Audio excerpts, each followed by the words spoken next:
Welcome to Pulp Mortem, the search for a lost literary treasure from the Pulp era. Let's keep the ancient Greek theme going here with Spartan Planet. But first, about the author. Arthur Bertram Chandler was born on March 28, 1912 and died in 1984 at the age of 72. During his time in World War II as a gunnery officer, he met John W. Campbell Jr., the editor of Astounding Science Fiction magazine, who encouraged him to contribute. Arthur, I'm sorry, but you can't smoke in here. Please put that out. Arthur, please. After the war, Chandler became a chief marine officer. At this time, he began writing, mostly short fictions for the pulps. Sailing was a common theme for many of his works. His spaceships and worlds had a realistic, lived-in feel, and he was awarded 4 Ditmar Awards for Best Australian Science Fiction. His later career was more focused on novels, and Chandler is most well known for his Rimworld and John Grimes series. Chandler wrote under the pseudonyms George Whitley, Carl Lawrence, Andrew Dunstan, and S.H.M. He published over 40 novels and 200 works of short fiction. Which brings us to Spartan Planet. And they named the planet Sparta. This is Sparta! So whatever you do, don't kick him into the pit of death. Long ago, the humans had settled this planet, too long for anyone to remember. Slowly, the civilization had developed, and now it was complete. A civilization of war and violence. A civilization of crude pleasures. A civilization in which human beings were produced by birth machines, and women were unknown. It was a civilization whose terrible secret only the doctor priests knew, a secret that a desperate man named Brasidas decided to penetrate, even at the risk of something worse than death. This book was originally published under the title False Fatherhood, but don't Google that unless you want feelings. Who can say where the road goes, where the day flows? Why didn't you tell me?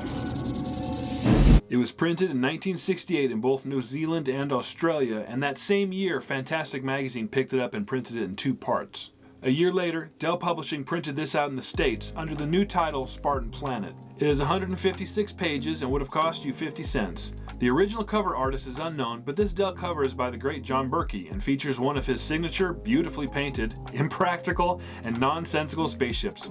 It's cool, but how can this land, John? The reverse antenna would snap right off. Also, I think it would look better without all these little floaty things in the background, but I mean, what do I know? It's fine. Brasidas, a muscular and manly police officer, is unsettled. Something is wrong with the world, but he just can't put his finger on what it is. Then one day, an unscheduled spaceship lands on the planet. The captain is John Grimes, and he's conducting a planetary survey. But half the member of Grimes' crew are these strange, small, deformed men with high-pitched voices, bizarrely curved bodies, and disturbing deformations on their chests. Brasidas is filled with questions, among other things. He escorts Grimes and his second-in-command, Margaret Lazenby, around the planet. But what are these strange protuberances, and why can't Brasidas stop looking at them? Brasidas begins to investigate the doctor priests, and discovers a dark secret that will undermine the Spartan way of life. But as Brasidas goes deeper, he discovers that he may just be a pawn in a deadly plot. But seriously, what are those things? Let's talk about what I liked. World building. This world is really gross. It is greasy, grimy, dilapidated.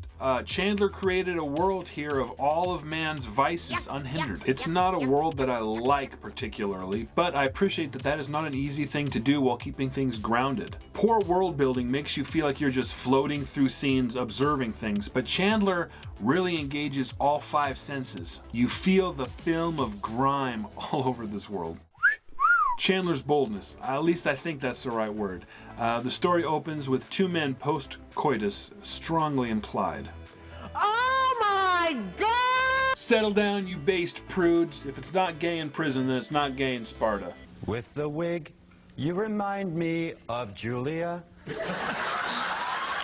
But the fact of the matter is, you can't read a single modern science fiction or fantasy with at least half the characters being gay, or queer, or lesbian, or bi, or pan, or trans, or inter, or a, or two-spirited, or non-cis, or aro, or agender, or omni, or fluid, or...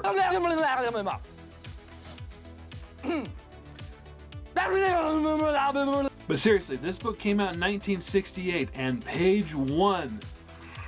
Who here is actually gay? I'm just saying, it took some stones for Chandler to front load that aspect of Spartan culture onto the very first page. Everybody I know in 1968 that would have possibly read this book probably would have promptly closed it, started a fire with it, and then kicked their dog. Hey, what are you doing? Now, before you all start accusing Chandler of being an alphabet ally, rest assured, as soon as they saw women, all the Spartans were miraculously cured of their gayness. Not only am I going to be okay, I'm gonna be fabulous. It's an interesting premise. It actually reminds me of something I would have seen in original Star Trek. It might be a Trek episode, I couldn't remember though. Actually, why are you watching this? We could all be watching Star Trek right now. This artificially all-male culture is unbelievable, especially with the revelation of its origin, but it's still pretty fun. What happens when the man responsible for the colonization of this new planet is obsessed with ancient Spartan culture and is an extreme male supremacist? And now, the bad. As I've said before, this world feels authentic, and it is authentically gross. The wildlife is gross. The planet is gross. All of the gross men are sweaty and naked half the time. All of their meals are grisly, ripe meat off the bone, accompanied with belches, slurps, and splattering grease. Give me the meat and give it to me raw. Despite the strict Spartan Agoj code, half the men are fat and soggy. This book is kind of icky, and I felt like I needed to wash my hands. Occasionally, men do enjoy a salad, you know. Who are we kidding? We like the idea of beer with breakfast. Cheers to you, Sparta. Infanticide. Spartan culture is incomplete without good old-fashioned eugenics. And here it's not quasi-glorified like that silly movie.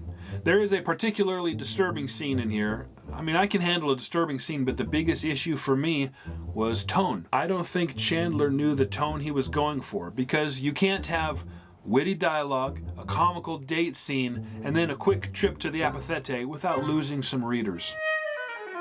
I found out afterwards that this book is part of a series featuring John Grimes and often Margaret Lazenby. The issue here is that they were just supporting characters introduced later, and that Brazidus was the viewpoint character. Perhaps this was just a strange entry point into the series for me, but near the end, the viewpoint switched to them and Brazidus was just dropped. It felt like there was unfinished business with Brazos and with the story, but all of a sudden we are suddenly swept on to the next adventure with the supporting cast. I love an ambiguous ending. If done properly, they can be extremely powerful. No Country for Old Men, Turn of the Screw, Inception, Great Expectations, Blade Runner, if you ignore this guy trying to ruin the fun for everybody, and my personal favorite, The Thing. Well, what do we do? Why don't we just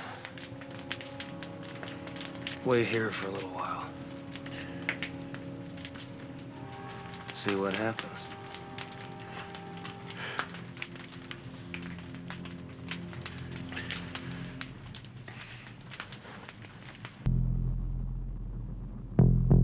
But this ending wasn't ambiguous. I didn't understand what Chandler meant. They are made for book club discussions and for digesting theories with your friends standing outside the theater long into the night.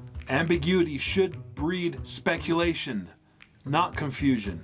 The ending here is just confusing. I read the last line and said aloud, what does that mean? Alrighty, let's have some fun. Breasts. A quarter of the dialogue in this book is men discussing and trying to figure out what these bizarre, fleshy, alien deformities are. My personal favorite theory is that these females are androids, and those strange things are twin turrets.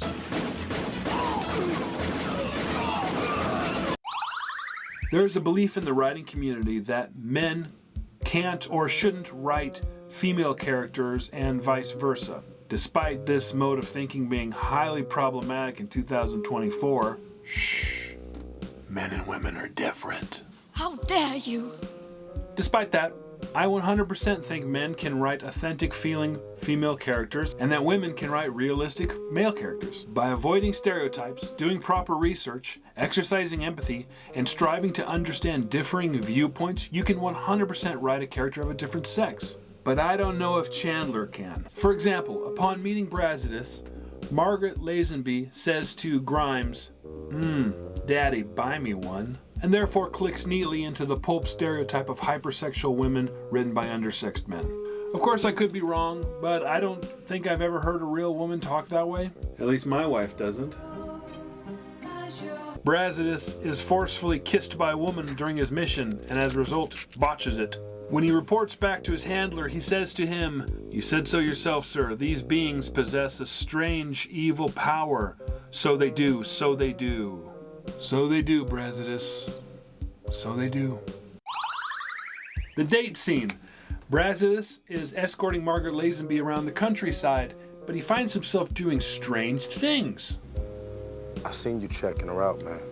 Why did he open the vehicle door for her? Clearly she was capable of doing it herself. Why did he pull out the chair for her in this restaurant? Why did he order the finest wine? None of this makes any sense. What's happening to me? And what are those two things? And now a bonus category. The sad. Brazidis is not gay. I am not gay. I have relationships with women. Sex with men. But his poor little boyfriend is. And I got news for you. That means you gay.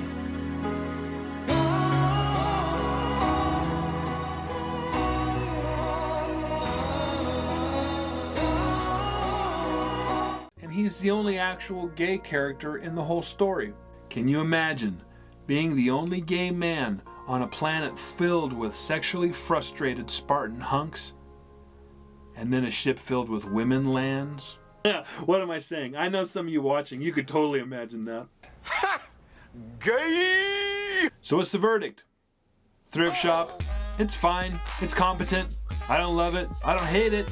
But I don't really like it either. I don't think it needs to return to pulp. But if you see it at Thrift Shop, leave it there because the book next to it is probably better. I do like that books like this are out there. Books that take a wild or impractical idea and try and craft a story around it. Chandler took some chances, and I respect him for that, but at the end of the day, the story has to be good, and it just wasn't. And that is my review of Spartan Planet. Do you have any suggestions for what I should read next? Please let me know in the comments. Thank you for watching. I'll see you next time for The Trial of Terra. We're dead. And this is limbo.